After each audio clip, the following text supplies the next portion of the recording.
Wyoming Territory, January 1881. The wind cut like a blade through the pines, rattling bare branches and driving snow sideways across the valley.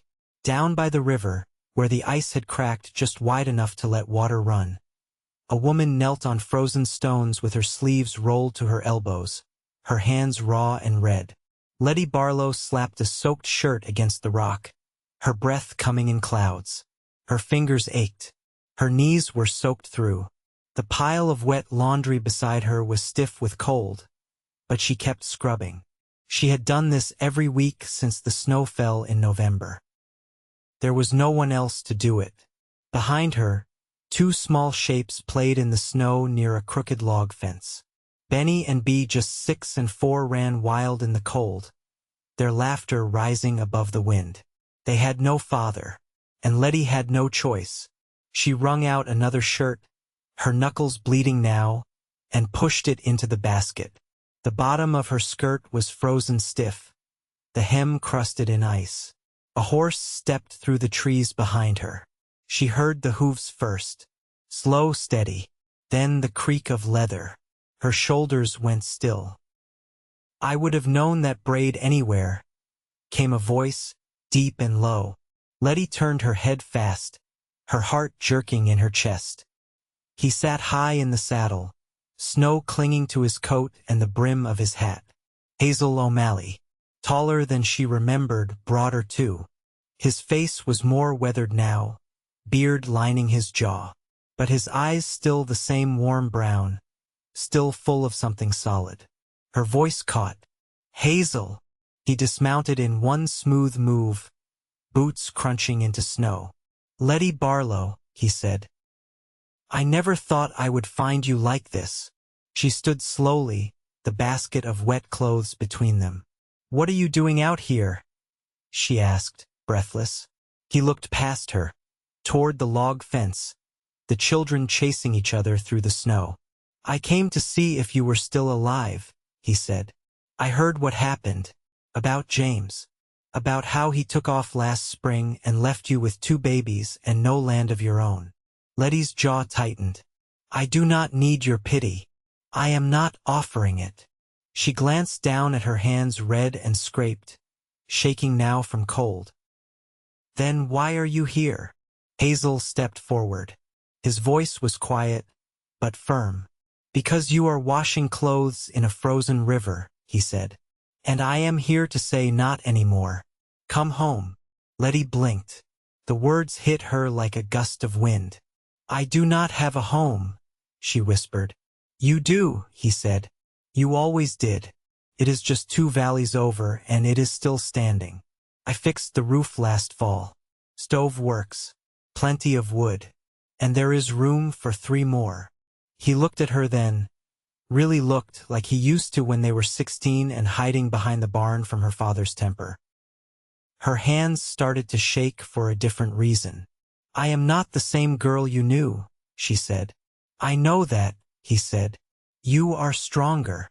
She looked back at her children. Bee had fallen, and Benny was trying to lift her up. "I cannot ask you to." "You are not asking," Hazel said. "I am." Her knees nearly gave. He stepped in then, slow and solid, and took the basket from her hands. He set it down, then reached for her fingers, rubbing warmth into them with his own. "You should not have had to do this alone." Lettie's eyes filled fast. "You left too," she whispered. He nodded once. "I did. I had nothing to offer back then. No land, no money. I left to make something of myself. And I came back the second I heard you were alone." The wind howled. He did not let go of her hands. "I still love you," he said. "That never changed." Lettie's breath caught. Behind them, Benny called out, "Mama, the man has a horse." Hazel turned slightly, lifting one hand in a wave. "That is right," he called. "And there is room for all 3 of you." Lettie bit her lip hard. "I do not want to be a burden." Hazel stepped closer again, his forehead nearly touching hers now. "You would not be," he said. "You would be the reason I came home." Her throat tightened. I do not know how to start again. He smiled, soft and sure. We start by getting you warm. He reached down, lifted the basket with one arm, and took her hand with the other. Lettie blinked through the snow, her cheeks wet now. She did not know when she started crying. She turned to her children. Come on, babies, she called, her voice full and shaking. We are going home. Benny whooped. Bea clapped her mittens together.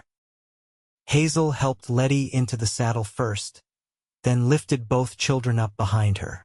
They huddled close, Bea giggling into her mother's back. Hazel walked beside the horse, one hand on the reins, the other steady on Lettie's knee.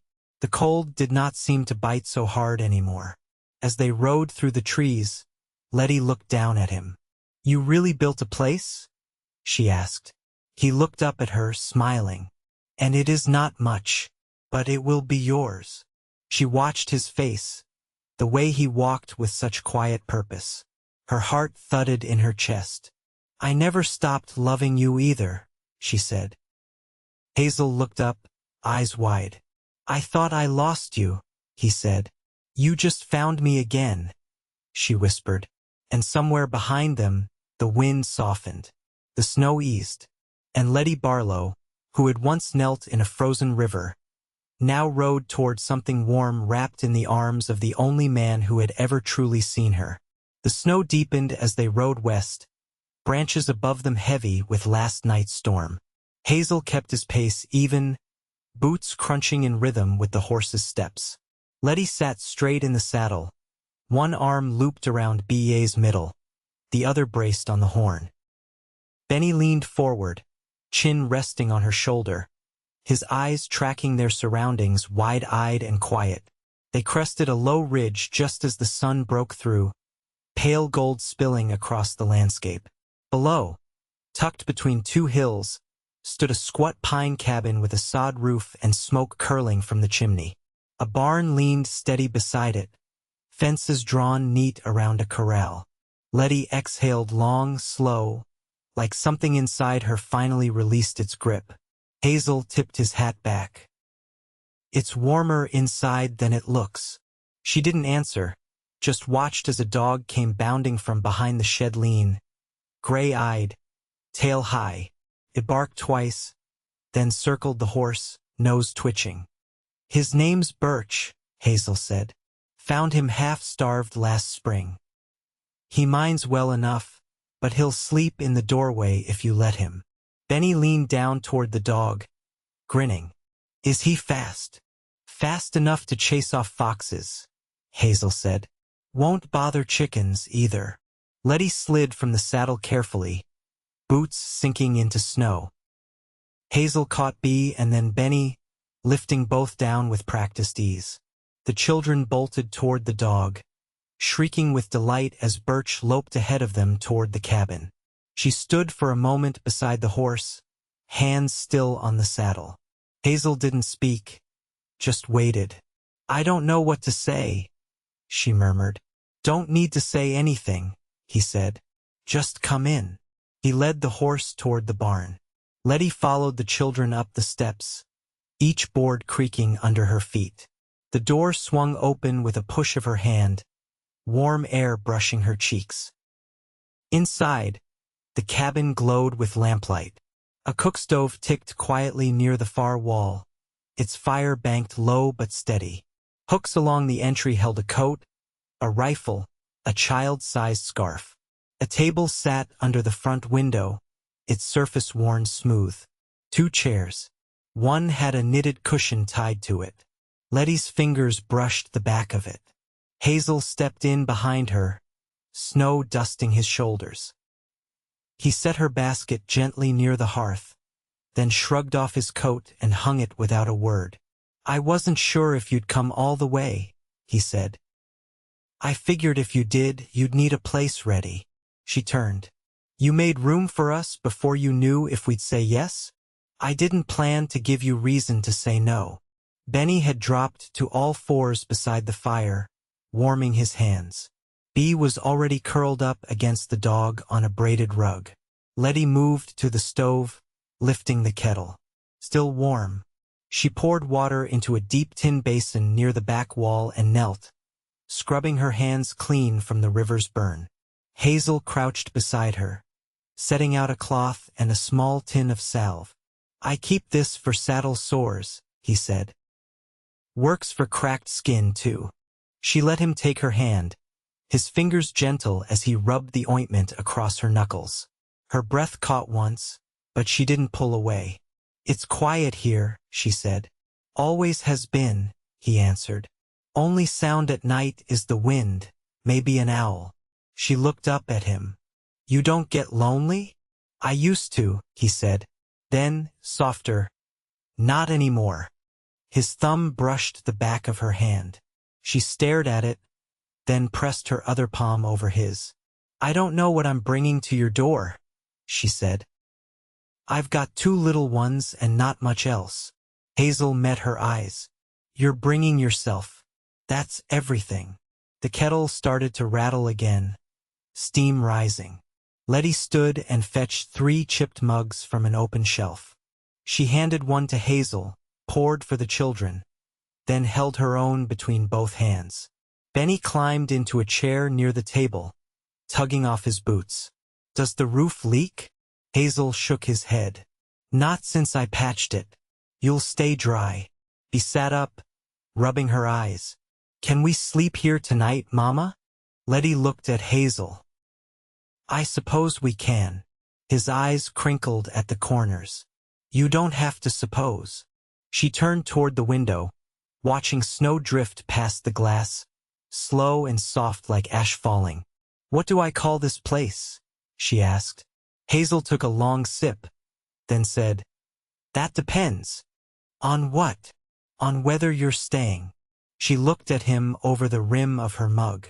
"You already know I am." "Then call it home," he said. Lettie didn't answer right away. Her mouth trembled, just a little, but she steadied it. "All right," she said. "Home." Hazel reached for her hand again. Not urgent, not asking. Just steady like everything else about him. Outside, the wind had gone still. Inside, the warmth held. The next morning came gray and hushed. The snow packed hard against the windows. Lettie rose before the children stirred, careful not to wake them where they lay curled together beneath a quilt Hazel had fetched from a cedar chest the night before. The cabin was quiet, but not cold embers still glowed in the stove, and the scent of ash and pine lingered in the air. Hazel was already outside. She saw him through the window, sleeves rolled, splitting logs with a steady rhythm. His breath rose in faint streams as he worked, each swing deliberate, his coat hanging from a nail on the barn door. She watched him a long while, her hand resting on the sill. There had been men who moved with noise, who filled space to prove they owned it. Hazel did not. He worked as if it was the only honest thing left in the world. She turned from the window and crossed to the stove. A tin of oats, a tin of salt, some dried berries in a small sack. She measured things with practiced hands, stirred with the flat spoon she'd washed last night and set to dry. The quiet was full, not empty. By the time the children woke and padded to the wash basin with sleepy eyes, the smell of breakfast had settled into the walls. Benny climbed onto the bench and rubbed his arms. "It's warm in here already." Bea rested her cheek on the table's edge. "I heard the wind, but it didn't come in." Lettie kissed the crown of her daughter's head. "It won't. Not here." Hazel stepped in, brushing snow from his boots before he crossed the threshold. He nodded to the children, then met Lettie's eyes. "I patched the fence by the creek. Something's been nosing down there. Might be a coyote." She handed him a mug. "You'll want this, then. It's hot." He took it and sat, shaking out the stiffness in his shoulders. "I was thinking," he said, "if the ground stays hard through the week, I could haul the old straw mattress down from the loft. We could build a second bed frame for the children." Lettie ladled the oats into bowls. "I can help with that. I've built worse with less." Hazel smiled into his mug. I don't doubt it. After breakfast, Benny and Bee bundled into their coats and followed Birch outside. Lettie watched them from the doorway, one hand resting on the latch. The dog bounded through the drifts, ears high, the children trailing after him with delighted shouts. She stepped back inside and closed the door against the cold. Hazel had knelt beside the hearth, checking the grate. "If you're willing," he said, "I could use help keeping the place." Lettie crossed to the table, gathering empty bowls. "You want a housekeeper? I want a partner." She stilled. He stood slowly, brushing his hands clean. "I know you've had to carry everything by yourself, and I won't ask for more than you can give. But I won't lie either. I want to build something with you, not just a roof and walls. A life." Lettie turned to face him fully. "What makes you so sure?" "I'm not." He stepped closer. "But I know your strength. I know how you fight for your children. And I know the way you looked at this cabin last night like it could be yours, if you let it." She felt the heat rise behind her ribs. Not the kind that burned, but the kind that stayed. "I've never had my name on anything," she said. "Never had a man ask me equal." Hazel's voice was firm. "Then let me be the first." She studied his face. The lines around his eyes, the scar just below his chin, the steadiness that hadn't faltered since he stepped out of the trees. "You mean to marry me, Hazel O'Malley?" "I do." She crossed her arms. "Even with two little ones. Even with a past full of blisters and hard winters. Especially because of that." She looked toward the window. Benny was lifting Bee into the lower branches of a pine, her mittened hands clinging to the bark.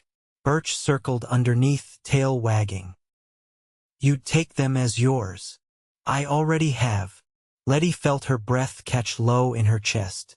Slow and deliberate, she stepped across the floor, her boots quiet on the planks. When she reached him, she didn't speak. She just placed her hand against his chest, felt the thrum beneath. His fingers came up to cover hers. "We'll need hens," she said, "and seed potatoes come April. I can trade sowing for both." Hazel nodded. "I've got a neighbor who keeps extra layers. We'll ride over next week." She tilted her chin. "And I'll want a say in how things are run. You'll have more than that." Lettie leaned her forehead against his shoulder. He wrapped his arms around her, slow and sure. No fire lit under them, no rush. Just the long, steady warmth of something beginning. Outside, the sun climbed higher, catching the frost in the trees. Inside, the quiet held, wrapped around them like a promise. By early February, the snow lay in blue shadows across the fields, and the wind came softer, like it was starting to forget its sharp tongue. The days stretched longer, just enough to notice. Lettie stood at the edge of the root cellar, brushing dirt from her palms, watching Hazel cross the yard with a crate balanced on one hip. The late sun caught on his shirt sleeves, rolled neat past his elbows, and made the dust rise golden around his boots. He set the crate down by the back stoop. Traded 2 bundles of fence wire for these. Couple neighbors over the ridge had more than they could use. Lettie knelt beside it, lifting a sack of rye flour and a tightly wrapped wheel of salt pork. "You didn't tell me you were going. You were still sleeping." "I left before the frost lifted." She looked up at him. "You trust me to sleep through the morning alone?" He took the empty bucket from her side, his voice low. "I trust you with more than that." Inside the cabin, Bea's voice rang high and clear, singing tuneless words to her dolls. Benny was bent over the table, tongue between his teeth as he carved a piece of soft pine with Hazel's old penknife, careful and slow. The cabin had started to sound like it belonged to people. Lettie leaned back on her heels. "I started thinking about the north field. If we clear the brush early, it could take beans." Hazel nodded. "I've got a blade in the barn that'll take the worst of it. But it's bent at the heel, needs heating and hammering." I can run the bellows if your arm tires. I know you can. She stood, brushing her skirt with the back of her hand. There's a stone wall under the snow half fallen. Found it this morning. Might be useful come spring if we brace it. Hazel looked toward the treeline. Didn't know it was there. That puts the old boundary farther west than I thought. I walked it while be napped. He stepped closer, his hand reaching to brush a curl from her cheek where the wind had pulled it loose. You've got a way of finding what's useful, even buried. She felt the heat of his palm linger after he dropped it. I wasn't planning to stay still this long, she said. You're not still. You're building. That night, after the children had gone quiet, Hazel pulled 2 chairs to the hearth. He unwrapped the fiddle from its oilcloth and handed it to her. She hesitated. That hasn't had a song in it since my father left Arkansas. He leaned forward. Play what you remember. She tuned it slow, testing the strings. Her fingers were stiff, but the notes came low and unsure at first, then fuller.